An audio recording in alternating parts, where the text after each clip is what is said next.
docu-series. And this program is all about love, marriage, relationships, and Christian dating. And tonight we have a special guest who I believe is an expert. Her name is Aiyana.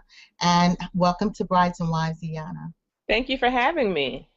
You're so welcome. I was so impressed by you. I've been watching you for a little bit on Facebook, and I've seen some of your videos, you and your husband, the way that you flow together. And I was so impressed, and I said, I gotta get her. So I just want to thank you for being so gracious by coming on and honoring us and kind of hopefully supporting women and empowering them to make better decisions and choices in relationships and in dating. So what I want to start off with tonight is just kind of finding out how you met your mate. Okay. Well, let's see. We actually are high school sweethearts. So we met. What's interesting is that we were going to the same high school, but didn't know that we were in the same high school, and so we met in a family organization, and our parents connected through there, and we connected through an organization that of families that would go out and do things with their kids. And so we were both high schoolers, and so we came together through that experience, and that was really all she wrote. I mean, hadn't been a smooth road the whole time, but we've been hanging in there together ever since high school. So that was, I guess I was 17. Wow. When we met. Fairly young. I admire the fact that you came in so early. I mean, a lot of times we may meet someone at that age, but we don't usually marry them. Right? Usually we have to kiss too many frogs, you know? Right. That's right. That's a good thing. So when you guys initially met, were there any sparks, or was it just like, he was just just a regular guy? No, there were a lot of sparks, and that's one of the things that we talk about even now, is that I can still remember our first kiss. I can remember going in my room at home, running upstairs after our date and screaming, and then later on, years later, he said, I remember going home and I was driving in the car and I screamed, and I was like, whoa, dude, what's wrong with you? So we were both doing our little scream, because it was such an intensity in terms of our connection. And of course we were young and that kind of thing, but that has always been there, that connection, that intangible piece that really has helped to maintain us over the years. So yeah, always been a very, very big spark. Wow.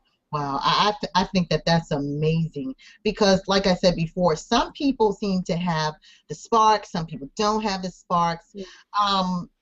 Was there any time that you doubted in your mind or your heart that this was not the person? Were there any things that was revealed to you prior to marriage that made you kind of second guess that? No, actually there weren't.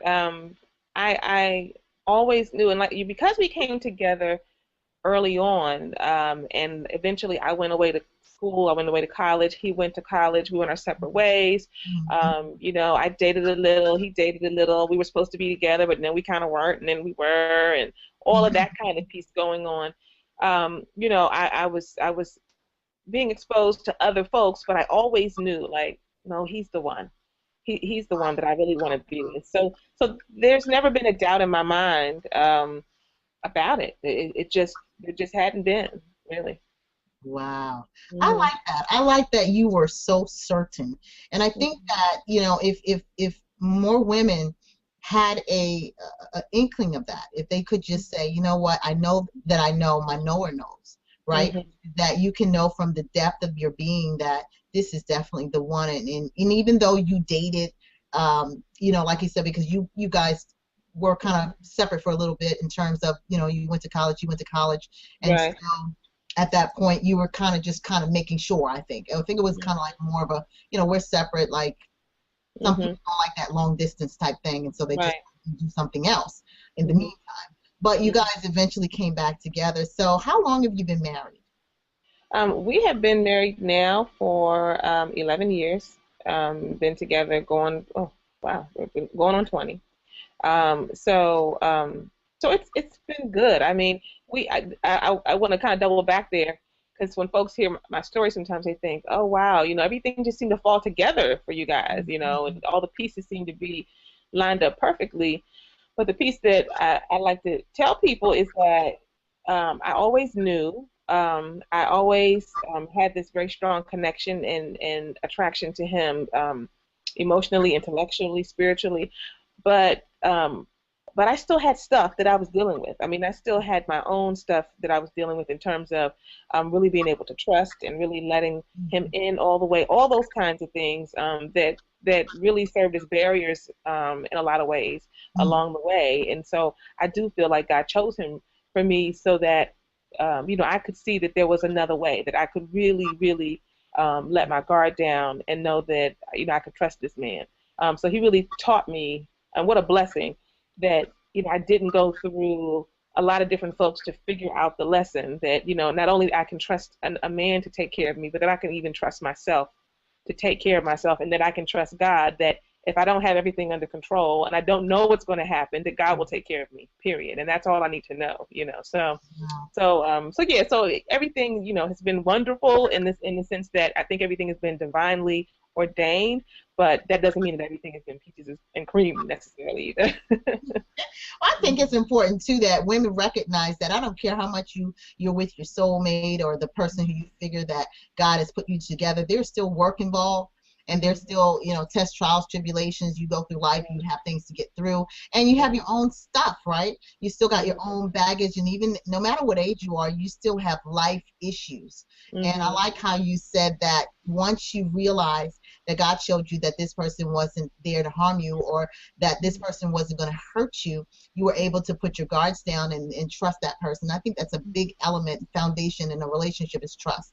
And, Hmm. without that, you could have the greatest love for someone, but it could be a saboteur if you don't have that trust, that that person is not there to harm you, or that will do something eventually that will hurt you, because we do Right. hurt each other, but it's not necessarily intentional, right? Hmm. So we Hmm. have to have some you have to let a person, allow them to be who they are, and just grow with that. Hmm. I Hmm. also like how you said that once you were able to trust yourself, and Hmm. that God was showing you that you were going to be okay, right? Hmm. So Hmm. that's a big, I think, characteristic that women have to know that they're okay, even without Right. me. Because if you're thinking that that man is going to end all of your worries and your woes, and that you think Yeah. just some knight on shining armor was going to take away and let you ride on his horse and go into Hmm. eternity, as a fairy tale, then you really setting yourself up for a disappointment. Right. Um, That's right. That's right. Yeah, and I think that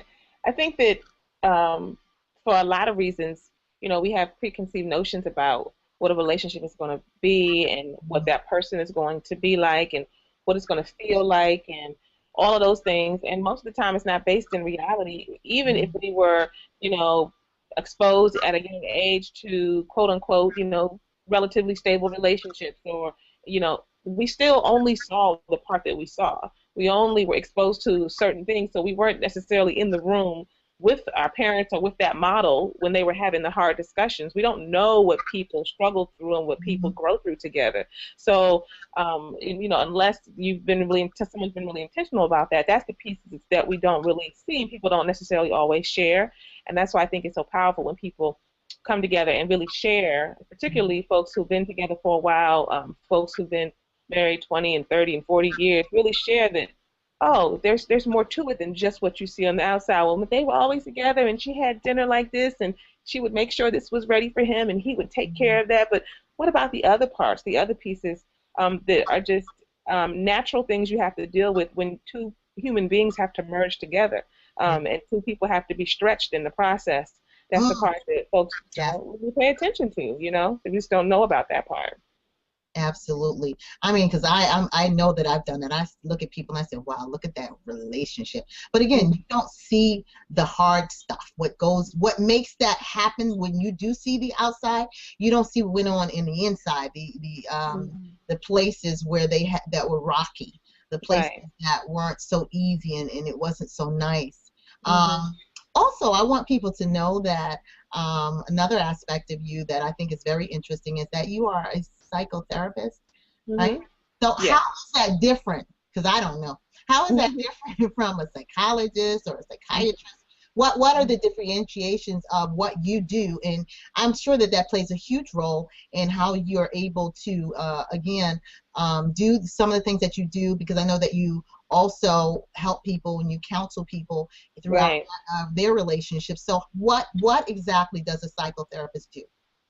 I'm a psychotherapist. I'm licensed in D.C., Maryland area, and so I can practice as an independent therapist. But basically, psychotherapy is really the piece where you're looking at the psychology of someone in terms of their background, in terms of their history, Hmm. and what has happened in their life, and how that impacts things that they're looking at currently in terms of what they want to resolve.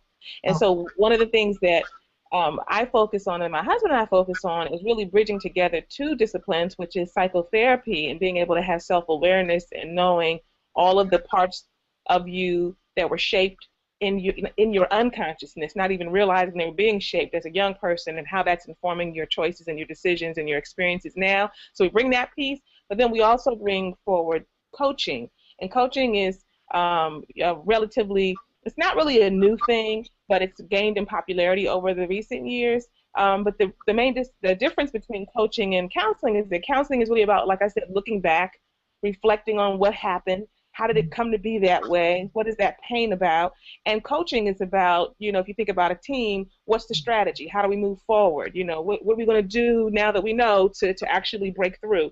So a lot of actually psychotherapists actually are bringing that piece into their work, because what's been found in the literature and in research is that it's not necessarily as helpful as people once thought to necessarily go back and relive and Right, right, right. traumatize yourself and go over and over all the things that happened. Do you really need to know? Do we need to know all the why for everything? Right. Not necessarily, but because it's just not necessary all the time. Some things people have a particular focus on, and they really want to dig into that. But at the end of the day, it's really about, when we're done with all of it, what am I going to do now? How am I going to live my life in the present now? And Mhm. so I find that approach helps people to be able to balance between, um, kind of taking care of themselves and paying attention to themselves in terms of where they've been and nurturing that part of themselves, but also holding themselves accountable, because we're Mhm. no longer children. You have to be able to master yourself and pull Right. yourself up to be able to deal with the here and now. And then also, we deal with a lot of couples, and men are particularly attracted to the word coaching.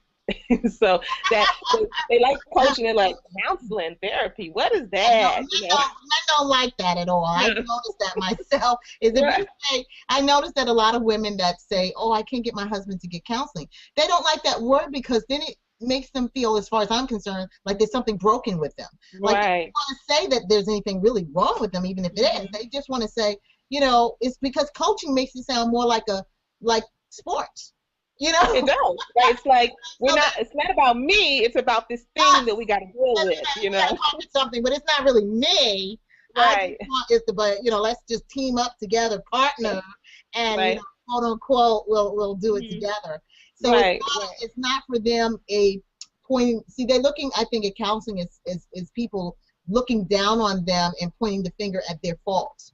And right, I like that approach that you have, is that you don't take the we're going to be your counselors today. right, You right, take the right. method of, you know what, we're going to come together and we're going to all figure it out, right? Exactly, So exactly. And that's really the best approach to take. We say it at the beginning of every new couple that we work with, is that, we're both therapists, we're relationship educators, but at the end of the day, what we really rely on heavily, and what we feel gives us the most credibility, is that we're married and we've been together for a while, and so we can use our relationship, to be able to look at in terms of how do we navigate some things. That's really the best, because book knowledge is one thing, but to have experienced something or to be experiencing something is something entirely different. right. Hmm. Now let me ask you this. Because you were married so early, and I know that you've talked to a lot of married couples now, or couples who are um, taking on committed relationships uh, prior to getting married. And what do you feel is the most important thing for a female to take into consideration when she's dating? Give me maybe 3 to 5 things that you think that you really have to um, be mindful of in terms of dating. Okay. So one of the things that I always say to folks when I'm working with them is I like people to have this awareness so that when they're dating, they can be very aware and they can be paying attention to it. And that is that the person that we're attracted to, we're either running away from something or towards something that reminds us of the parent, the opposite sex parent that we had. Even if we Mm, didn't know the parent, even if we never had a relationship with the parent, mm, we are always, it's been studied, we're always running to something or running away from something.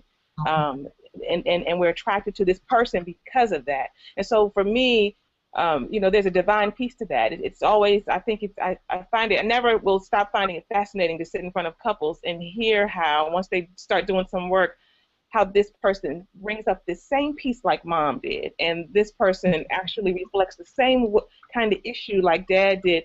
It's not an accident. It's on No. purpose. So I think when folks can understand, when women can understand specifically more about themselves and what is it about that parent that really worked for them or that they're looking for, that they're wanting, that they're craving, that didn't work. Maybe they didn't have the relationship, and so they're wanting it, they're craving something. It to be aware is just powerful because it doesn't mean that you shouldn't want it. It doesn't mean that it's not okay, but what it does mean is that you have to be mindful that, like you used the word early on, that you don't find yourself in a place of desperation or Yeah. trying to meet a need that they cannot meet. That you Yeah. have, if you're mindful that, I didn't have a father, and so I really want this father figure, and I want somebody to take care of me, and all that kind of thing, and you're going to always be running towards that in a mate, and you're always going to be looking for someone who kind of resembles that. You can always be aware that I have to balance myself out so that I don't find myself in situations where my judgment is not, I'm not using the best judgment because I'm looking for those kinds of things. So I always tell folks, figure out what that is. Everybody has it. Figure out what it is you're running Exactly. away from And or I like towards. that. I like that particular example that you used, because that used to be, or I wouldn't say used to be, it's probably still a part of me. But in dating, I've always looked for someone because I miss that father figure. So I always look for fatherly characteristics. And Mm-hmm. sometimes because you're so imbalanced in yourself that you Mm-hmm. end up meeting people who are on the extreme end of that. People who Mm-hmm. are overbearing, people who are Right. manipulative, controlling. It may give a hint to a fatherly figure, but then what happens is if you're not sure of who you are at that point, if you're not emotionally mature and you still got a lot of healing to deal with, then you're Mm-hmm. going to find the extreme versions of those Right. things that you want or desire. And again, I don't think, like you said, I don't think there's anything wrong with Right. desiring a particular type of person, because I think that we all have certain types even though we don't know about it, right? Right. We have Mm-hmm. something that is attractive about that other person besides just the physical. There is also something deeper that your soul is reaching for, and Mm-hmm. what happens is it manifests itself by the type of men that you. Right. And I used to always say that when I was growing up, and I used to see women who always found somehow, some way, they always Mm-hmm. found the same abuser in another person. I couldn't understand it when I was younger, but then Mm-hmm. I realized as I grew and God started showing me was that the reason why they're always picking that person is because there's something on the inside of them that's like a Right. scratch in a record, and they Right. have not determined that they needed to get that scratch fixed. Mm-hmm. They need Mm-hmm. to Mm-hmm. get delivered because they'll never find something different because they're doing the same choices. They're making the same choices over and over again. And so Mm-hmm. I think that that's pivotal in terms of, relationships, is that we can only choose based on what's on the inside of us. It's like a magnet that we're drawing these people to us. Right. And Right. we have to change our minds. I think that, the Bible always talks about renewing your mind, because once you renew your mind, then your Mm-hmm. heart can change. Mm-hmm. You got Mm-hmm. to have something new going in there, because if you're doing the same thing over and over again, nothing's really changing. You're Right. finding another person that resembles that other image that's in your heart. Mm-hmm. Mm-hmm. So Yeah. I thank you for giving me that example. Mm-hmm. No problem. No, well, what you just said actually leads to the second piece. And most of the things that when I'm working with folks that I really focus on is really, it's really personal development. It's really knowledge of self because that's really all there is. I mean, we can't control anybody else. We all know this intellectually. We can't Mm-hmm. manipulate anything else or anyone else. We try to, but really, ultimately, at the end of the day, all we really can do is be aware of ourselves and master ourselves. And so, one of the things I always say is that wherever you go, there you are. Yeah. Wherever you go, there you are. So, when you are like just like you said, and this was what brought up to my mind in terms of what you just talked about, when you find yourself in different relationships, or in a relationship or in a situation with different people, maybe not even intimate relationships, or romantic relationships, and you're experiencing the same theme. I think on one hand, folks know intellectually, like I'm the common denominator. I keep Exactly. experiencing the same thing, but I don't know that we always really try to understand what is it about myself that is perceiving this way. What is it about my mind? What is it about my framework, the way that I see the world, that is experiencing this Right. way? And one of the things that I encourage people to do is the reason that folks can't make that leap a lot of times and figure out what is it about me is because if I say or if I admit or I acknowledge or I discover something about myself Mm. that really needs to be fixed or needs to be healed, um, then that's about me. I mean, that feels as if, something is really wrong with me. I'm broken. I'm not good enough. I'm bad. And Mm. what I really try to encourage people to understand is that, um, you know, this is my belief that we are made in the image and likeness of God, and so this body is a shell. And so if I know that, then I know that my personality is not who I am. That's right. My upbringing is not who I am. My background is not who I am. These are just things that are teaching me here in the material world about what I need to learn and grow to be more like God, to develop spiritually. And so if I can think of it in that way, then I can detach a little bit from my personality or detach from my situation. And detachment, a lot of times, is a healthy thing to do because we get into this whole piece of telling our story. Tell your story, own your story. And that's great and it's wonderful. That's a part of the process. You have to do it because if you don't acknowledge it, you can't change it. So you got to tell your story. You got to acknowledge whatever it is. But at the same time, you have to be willing to, at some point, begin to detach from it so that you can really align yourself with God's character, so that you can That's right. really understand that that's who I really am anyway. It's not that I'm, Exactly. so if I can do that and separate myself from this place of judgment, and I think that's what it all comes down to, judging myself, and I think people will be freed up if we would just allow ourselves to almost look at ourselves as a little experiment. There's a book called what is that book? It's by Eckhart Tolle, and Yes, I I, know the author. I Mhm. can't remember the name of the book now. I don't know. I know he has one I that's see it about, in my head, but I can't say the title either. yeah, he has one about being present, but then Yes. anyway, I can't remember the name of the book, Being is it now or being in the now? maybe it's Something being like in the that. now. Maybe it's that one. The now Um, or being in the now. I read it like yeah, so many years ago. I can't remember. yeah, Maybe 15 yeah. years I'm ago. not sure which one because he has a few, Yeah. but the piece that always stands out to me is that he talks about being the watcher and Okay. being the looker, so that Being you a really seer in are. a sense is that you're seeing it from a different dimension Yes. in the sense that you have to almost step outside of yourself to see who you are. Mhm. You can't, you gotta take off the scales and you gotta take off the limitations of who you think you are, right? Mhm. Because That's if right. we identify just with what we've done, which is our past, we're not our past. And we're not even really Are our, you? our present.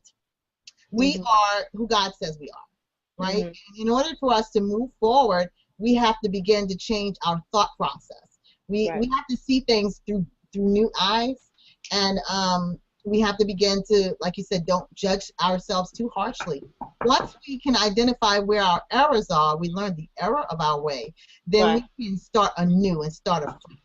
And I think that really, I love the fact that there are so many self-help books, and I know that sometimes people get caught up in it. I only need the Bible, and we do need the Bible. But you know what? We couldn't learn mathematics without a math book. Right? Everything for a purpose. God created writers, He created teachers. So there Right. are things that we can use as reference guides. It doesn't mean that it becomes our holy scripture, but if there's something in a book that I can learn that's going to educate me, that's going to help me mentally or emotionally grow or be healed, and it's written somewhere else, I want it. I Right. want whatever tool that I can get. Yeah. I Yeah. want.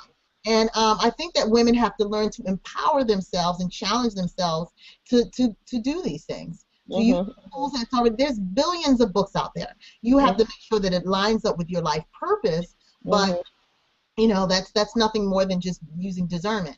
Right. I Right. also love the fact that you guys have materials as well on your website, right? We do. We do. Yes. Give us And we've been really doing it. Say it again. No, I was just going to say, let the ladies know what the website name is. And at the Oh, end of the show, I will provide it again. okay. Okay.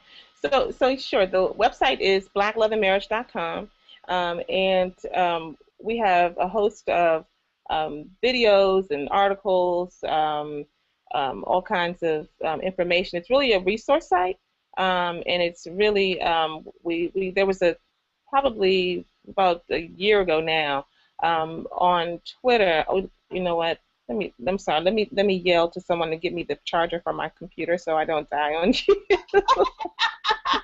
Um, honey, Ayize, Ayi, can you bring me the charger, please, quickly? Can you bring me the charger? Uh-oh. We lost her, but she should be back shortly, hopefully.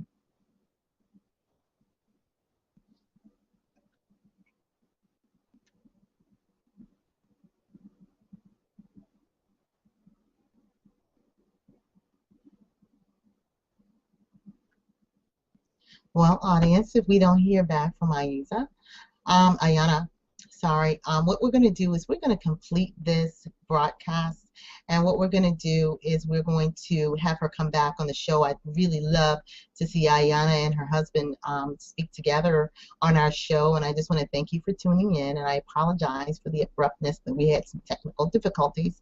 We just want to thank you for tuning in to Brides and Wives, and hopefully we'll get Aiyana back and we'll be speaking to her shortly. So I want to offer you a good night and thank you, ladies, for tuning in. And keep it holy and virtuous for your Lord, and God will come through in a season and a time that you know not. So I just thank you for watching. Have a great night.